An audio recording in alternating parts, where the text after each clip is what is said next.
In the second half, give us that cushion. We're looking for that bit of cushion. I think we're 3 or 4 points up at half time, something like that, and playing into a stiff breeze.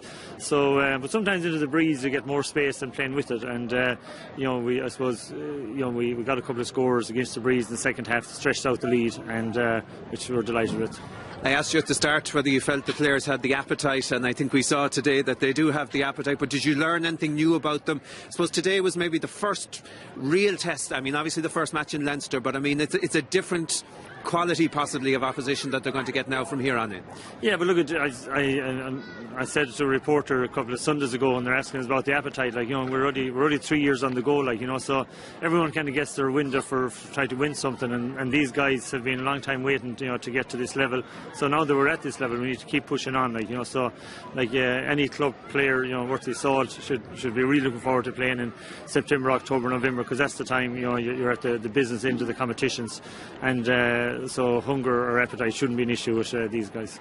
This man beside you here, Con O'Callaghan, had another great afternoon after his busy weekend, Matty. I mean, between the All-Stars night and then hurling again today, he's no let up. No let up. We had him tucked away in bed pretty early on Friday night, So Con did as well as all the forwards. They did a good day's work for us today. So we're delighted with them. All right, we'll let you go. Gurmila Magad Matty as Lart agus Big Fuck le Con. Cohort agus VRD got he Imro Rogue na Bliana Pelador na All-Stars leis the Peladori. Ach will check a das of her Asher reach the fort na himmer agus to a month let the Humman. Yeah, keen to Rash and Goman. Hummer Tashel and Eri somebody sold the Roy couldn't get le agus the Roy Tashel Elamina. Tá a gum go met to winter leis na Peladori. Ach tá could Tom Kinte Gurvra at ve gimmer to month leis gan de Chomawil. I could vioga cock.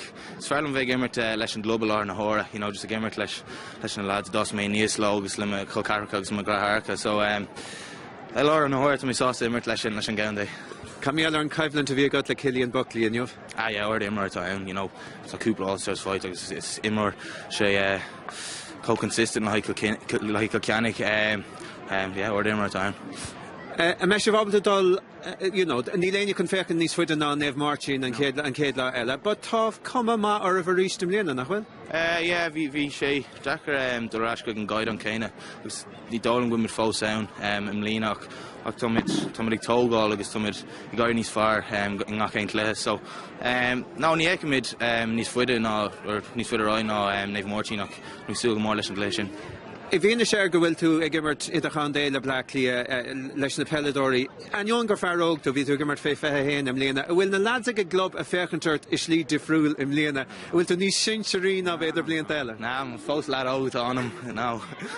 All right, okay. Cohort is like Con Gurmila Magad starting in Sutran on the new so